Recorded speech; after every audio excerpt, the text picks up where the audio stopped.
Hello everyone, my name is Hosidius and today I'm taking you all on another little journey around Gielinor to show some appreciation to the little things out there. With all the high intensity bossing and skilling we all occupy ourselves with on a daily basis, we sometimes lose track of the smaller things that we should cherish, those that truly make RuneScape RuneScape.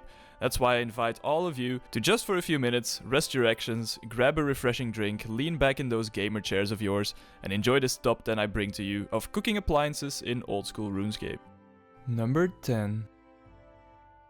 Starting the top 10, we've got an absolute classic coming through, which everyone knows and loves, the Lumbridge Castle cooking range. This cooking range, also referred to as the Cook-O-Matic 100 by the Lumbridge Cook, is a cooking range that is only available to the most elite players out there, as it requires the completion of the Grandmaster Quest Cook's Assistant. Once proven worthy of using it, many players use this range due to the fact that it reduces the chance of burning food. For instance, the default level to stop burning bread is level 38 cooking, whereas it's only level 34 on this range. And if we look at the often used fat snail meat, you will also find yourself at an advantage using this range, lowering the default level at 56 all the way down to 51. Truly amazing what this range is capable of doing, as you can tell, and a well-deserved spot in this countdown. Number 9. Coming in hot at number 9, we have the fireplace in Ned's house in Draynor village. Some people might look at this and think, wow, that's a nice little eye-catcher to have in your house, and it must warm up the place quite nicely. And to that I say, you are absolutely right, but it's also so much more than that, which some people might not know, but it can be used as any normal fire that people make to train their fire making, and as such serves as a perfect cozy place to train your cooking. No longer do you have to be out and about in the cold, harsh weather on the streets of Gielinor, but instead you can grab yourself a hot cocoa while you cook the finest meat, fish or seafood on this beautiful fireplace. I have once trained my cooking in free-to-play on this very fireplace, turning raw tuna into the best cooked tuna man's ever seen, and I suggest you do so too, just to experience the lovely warmth this fireplace has to offer, not only to our exterior body, but also to the deepest parts of our heart, filling it with all the love it has to give. Number 8. The next one to be featured on our list today are the Hosidius Kitchen ranges. The Hosidius Kitchen is a small building located in the Hosidius district, just east of the mess hall. The building contains a bank chest and both of these cooking ranges. Now what's so remarkable about these ranges is that they provide a 5% increased chance of successfully cooking food over standard cooking ranges, and for those that have completed the Elite Diary in the current and Kebos area, that chance is increased to 10%. Wow! Now of course, with such an amazing bonus provided by the ranges, they aren't just available to anyone, as you once again have to prove yourself worthy of using them by helping out the people in the Hosidius house, reaching 100% favor. One more thing to note is that the western range is in fact closest to the bank, and therefore I suppose we could state that west is indeed best. Number 7. At number 7 we have this very special little appliance only found on Lunar Isle. It is simply called Cooker, and there's two of them on the island, one being in this little house next to the bank and one being upstairs at the general store just southeast of here. Its unique design and robust look makes it stand out from other normal ranges, which really sparked my interest in giving it a feature in this top 10. It is said that every year on Easter, the villagers go out to hunt for fresh sukwa meat and bring it home to prepare it on one of these two cookers. With the unique venting system manufactured into these cookers, it creates an amazing smoky flavor that people all around Gielinor visit Lunar Isle for just to experience the taste once in their life.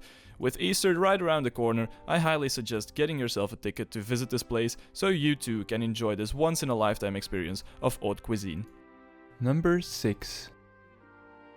Having an appearance at number 6, we have the clay oven on Neitiznot. Standing right next to the clay forge and close to the two woodcutting stumps, this little part of the town offers all the appliances the villagers need to process all of the things they harvest from the yak farm just outside of the town gate. After skinning the yak and selecting the finest pieces of meat, they are then prepared on this very clay oven, with some of the finest spices imported from the neighboring island Neitiznot. Now the real delicacy here is to have some of that meat with some ground yak hairs sprinkled on top of it, which adds that little touch to the dish that you can't find anywhere else in the entire world. Another thing to add to the bucket list, which wouldn't be possible without this clay oven facilitating all of this, and therefore we couldn't pause on featuring this one on the list as well. Number 5. Entering the top 5, the first feature is the range on the Lady Zay ship. The Lady Zay is a galleon in possession of pirates from Pirates Cove and is owned by Captain Bentley. It is one of the largest ships on Gielinor, spanning 3 floors and measuring the length of the cove. The crew of the Lady Zay is somewhat small considering the scope of the ship, with about 16 members on board, but with that in mind, one must respect the efforts of Beefy Burns, who is the cook on this vessel. With him providing food for all of those present on the ship, this range is a vital part to keeping the ship afloat alongside all its members. Not only that, but with the chef's distinct hatred towards anything vegetable related, one must also respect his efforts towards keeping all vegans out there well fed by only providing the members of the ship with the finest meaty products available. Number 4. At number 4 we have the beautiful range in the Mythskild located on the southwestern tip of Feldip Hills. With it only being accessible to those who have slain the mighty Vorkath and Gelvek during the Dragon Slayer 2 quest, this range is quite possibly the most exclusive cooking appliance in the entirety of Gielinor. With it also being right next to the bank chest, this is one of the best places to cook your raw food, whilst also being able to enjoy the remarkable view from atop the utmost prestigious guild. You can even check the poll booth right next to you as well to stay in touch with all the great new updates that Jagex has to offer in Oldschool Runescape, like this new endgame content, or this amazing feature they're adding to spice up the game for the PvP community. Yeah, anyways, great range right here and a very deserved feature in this countdown. Number 3.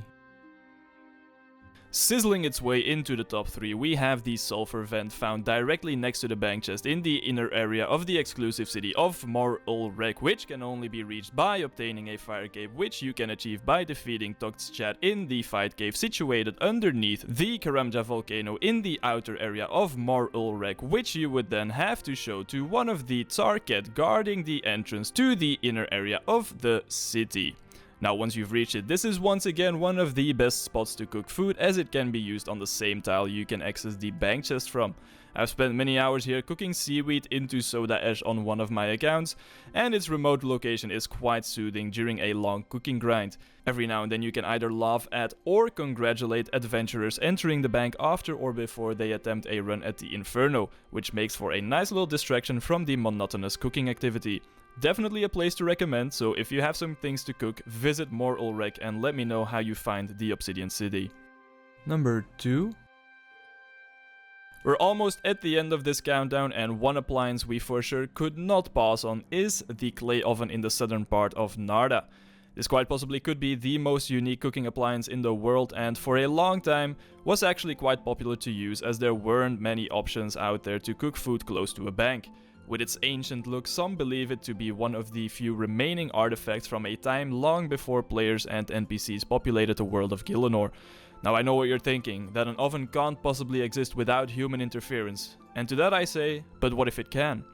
And with that question on all of your minds, I suggest we move on swiftly to the final cooking appliance on this list. Let's have a look at the rank 1 spot in this countdown. Number 1. And here we are, right next to the absolute best of the best, the cherry on top, the creme de la creme, the fancy range in the player-owned house. It can be built in the stove space of the kitchen in a POH and requires 42 construction to build, which means you have to be somewhat skilled to create this beautiful top-tier metallic monster of a range. Now just to show how amazing this range is, I am smoking a brisket and some ribs, so you know the thing about smoking meat is that it takes a long time and you just end up sitting around for a while, so I figured that would be pretty fun to smoke a bunch of stuff like a brisket. It's actually pretty easy. You open up the lid and you put some charcoal at the bottom and then you put some wood chips on top. If you want to give it a smoky flavor and you just kind of go from there. What are you guys making for dinner? Brisket and ribs? I hope delicious sweet baby Ray's barbecue sauce that is going on the ribs. You know the thing that really makes it good, and I think that half of the joy is that things taste better when you make them yourself, and they taste doubly better when you hunted the animal yourself. So that I think whether you're fishing for the salmon or you know, going hunting for a boar, I mean that's a you thing. That's a big part of it. You feel more connected to what you're doing and what you're eating, and then you cook it yourself, and it's this this whole experience. Come here, buddy, get up here. Do you want to say hi? Hi. There you go. Oh, he's crazy. Yep, crazy beast. Smoking meat like a brisket.